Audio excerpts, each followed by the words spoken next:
Jimmy Hoffa no era solo un líder sindical, era el hombre que comprendió mejor que nadie el poder del control y la lealtad. En un mundo donde las manos trabajadoras sostenían la economía de un país, Hoffa se convirtió en un símbolo de esperanza para algunos y en un peligroso titiritero para otros.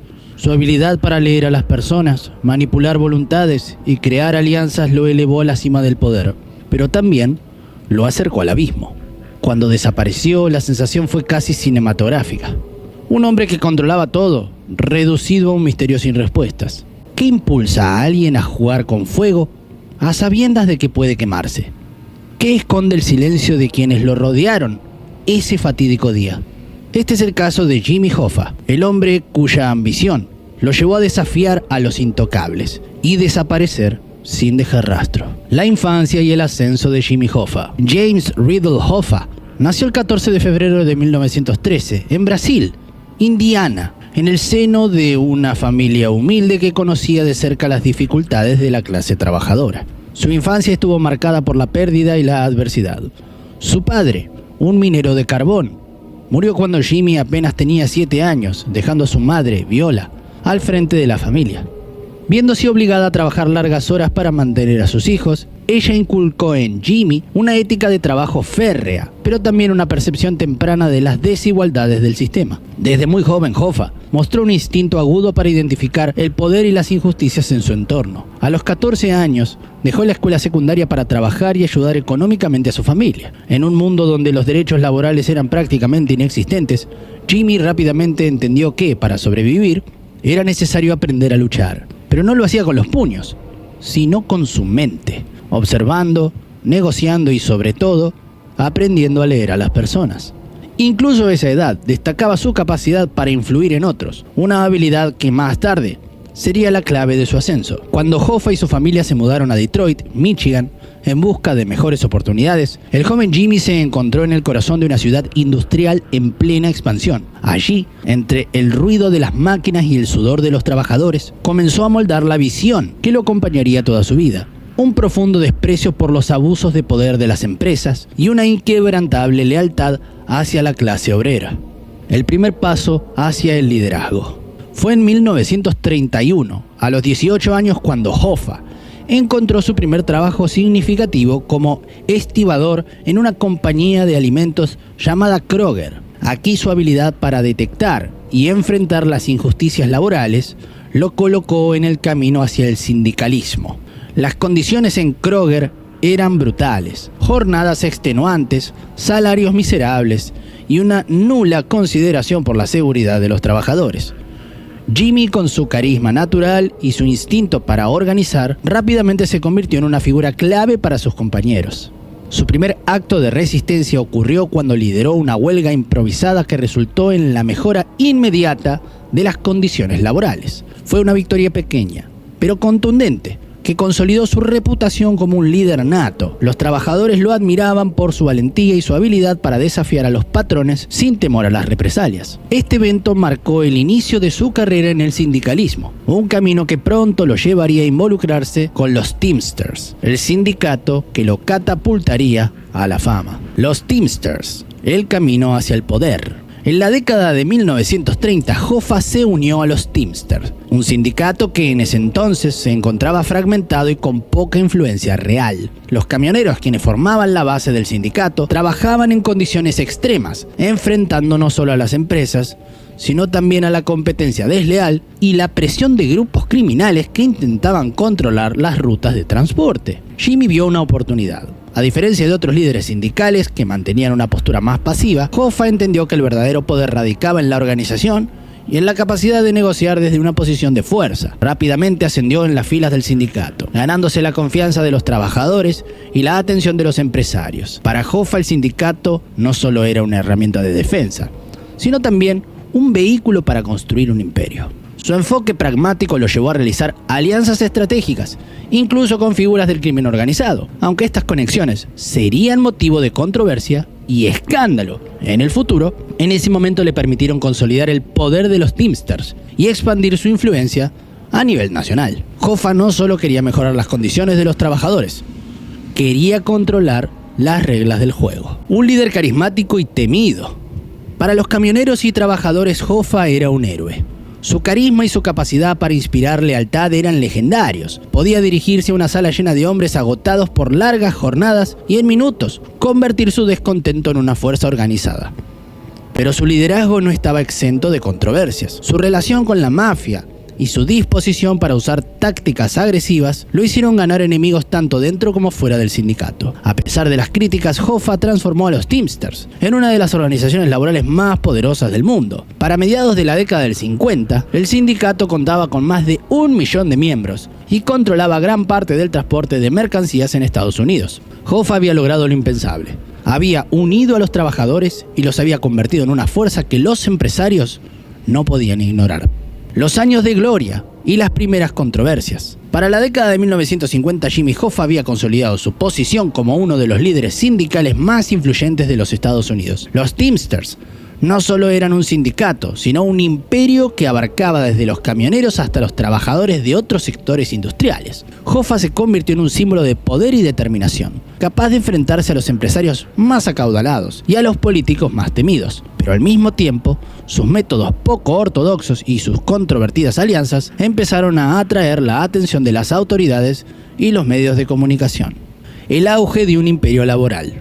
Bajo el liderazgo de Hoffa, los Teamsters alcanzaron un poder sin precedentes. Jimmy logró negociar contratos que aseguraban salarios más altos, beneficios médicos y mejores condiciones laborales para millones de trabajadores en todo el país. Sin embargo, su ambición no se detuvo ahí. Hoffa soñaba con unificar a todos los trabajadores sindicalizados bajo una sola organización, creando lo que él veía como la verdadera fuerza del proletariado americano. Su enfoque pragmático y su capacidad para obtener resultados lo hicieron inmensamente popular entre los trabajadores, pero su éxito no era solo fruto de su carisma y liderazgo. Hoffa también entendía cómo jugar el juego del poder. Utilizaba tácticas de presión, huelgas estratégicas y negociaciones agresivas para doblegar a las empresas que se oponían a sus demandas. Las sombras del crimen organizado. Sin embargo, detrás del brillo de su éxito sindical, Hoffa había forjado alianzas con una de las fuerzas más temidas de la época, la mafia. Estas relaciones, aunque polémicas, jugaron un papel clave en su ascenso al poder. La mafia veía en los Teamsters una oportunidad para acceder al lucrativo mundo del transporte y los préstamos del fondo de pensiones del sindicato, mientras que Hoffa obtenía el apoyo necesario para expandir su influencia y garantizar su seguridad frente a sus adversarios. Los vínculos de Hoffa con figuras como Tony Provenzano, miembro de la familia Genovese, y Carlos Marcello, un poderoso capo del crimen, se volvieron cada vez más evidentes. Aunque Hoffa siempre negó públicamente estas conexiones, sus acciones hablaban por sí solas. En los años posteriores, estas alianzas se convertirían en una de las principales causas de su caída. El Congreso contra Hoffa. El auge de Hoffa y los Teamsters no pasó desapercibido para el gobierno. En 1957, el senador John F. Kennedy y su hermano Robert F. Kennedy, entonces fiscal general, lanzaron una ofensiva contra los sindicatos, enfocándose especialmente en Hoffa. Los Kennedy estaban decididos a exponer las conexiones entre el sindicato y el crimen organizado, acusando a Hoffa de corrupción, soborno y extorsión. Hoffa enfrentó a las audiencias del Senado con su característico descaro y confianza. Negó todas las acusaciones, enfrentándose cara a cara con Robert Kennedy, en un duelo verbal que capturó la atención de la nación. Para Hoffa, esto no era solo un juicio, sino un escenario donde podía demostrar su poder e influencia. Pero aunque logró salir indemne de varios cargos, las investigaciones comenzaron a estrechar el cerco en torno a su figura. El fondo de pensiones de los Teamsters. Una de las mayores controversias que rodearon a Hoffa fue el manejo del fondo de pensiones de los Teamsters. Este fondo, valorado en cientos de millones de dólares, era utilizado para otorgar préstamos a proyectos de construcción y negocios respaldados por la mafia. Aunque estos movimientos eran técnicamente legales en muchos casos, levantaron serias sospechas sobre la transparencia y los intereses detrás de las decisiones de Hoffa. Los críticos acusaron a Hoffa de utilizar el fondo para enriquecerse personalmente y para fortalecer sus lazos con el crimen organizado. Estas acusaciones, aunque difíciles de probar, dañaron su reputación y le dieron a las autoridades más motivos para perseguirlo. La caída del rey. En 1967, después de años de investigaciones y procesos legales, Hoffa fue condenado por intento de soborno a un jurado y fraude. Fue sentenciado a 13 años de prisión, marcando el inicio del declive de su reinado. Aunque intentó mantener su influencia desde la cárcel,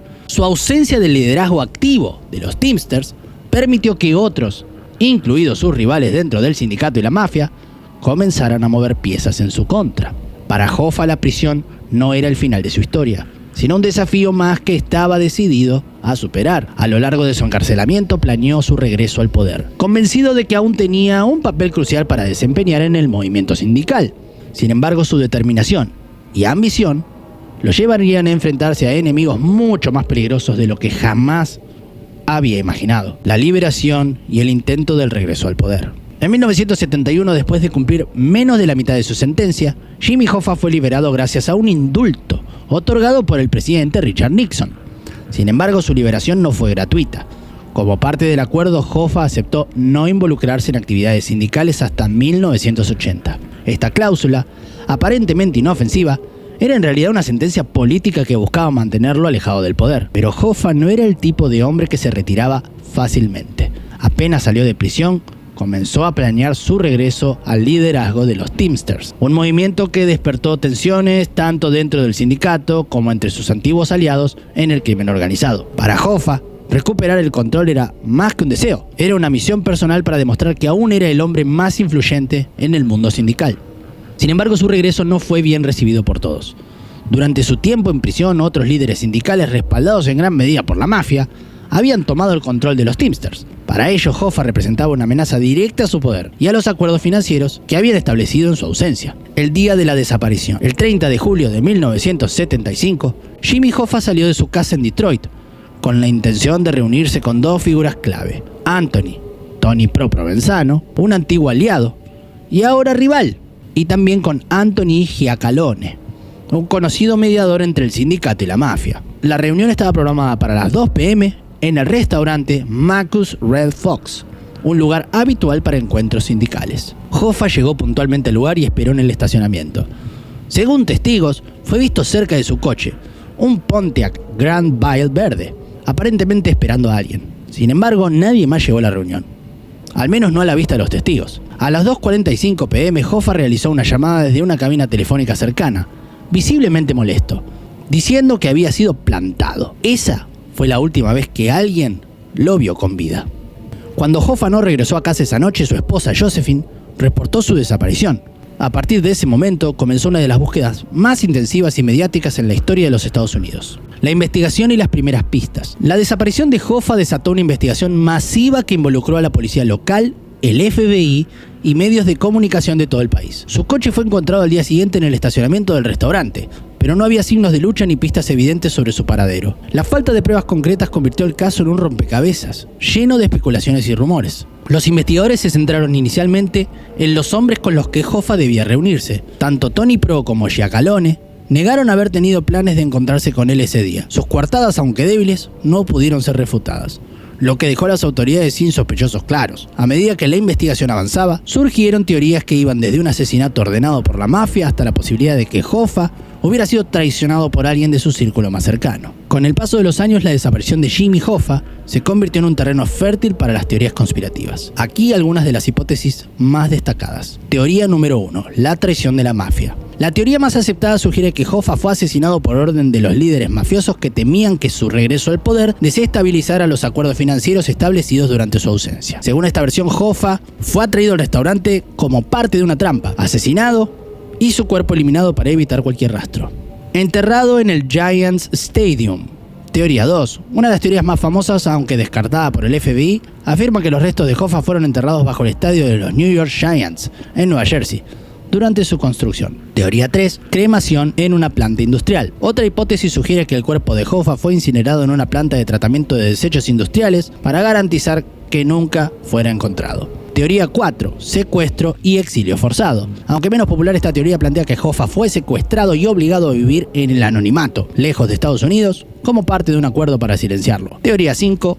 Enterrado en Detroit. Varios informantes han señalado lugares en Detroit como granjas o terrenos abandonados donde supuestamente Hoffa fue enterrado. Estas búsquedas han resultado infructuosas, pero continúan alimentando el misterio. A pesar de las décadas transcurridas, la desaparición de Jimmy Hoffa sigue siendo uno de los misterios más intrigantes de la historia de los Estados Unidos. Su vida, marcada por el poder, la controversia y la ambición, dejó una huella imborrable en la clase trabajadora y en el sindicalismo moderno, pero su desaparición, envuelta en un velo de secretos y silencios, lo convirtió en una leyenda. El caso de Hoffa es un recordatorio de cómo el poder puede ser tanto un arma como una maldición. Aunque nunca se sepa toda la verdad, su historia sigue fascinando no solo por el enigma de su destino, sino también por lo que representa, la lucha de un hombre por cambiar el sistema, aunque el precio fuera su propia desaparición. Su historia nos recuerda que incluso las figuras más imponentes pueden sucumbir ante las sombras que ellas mismas ayudaron a crear. Nos vemos en el próximo video.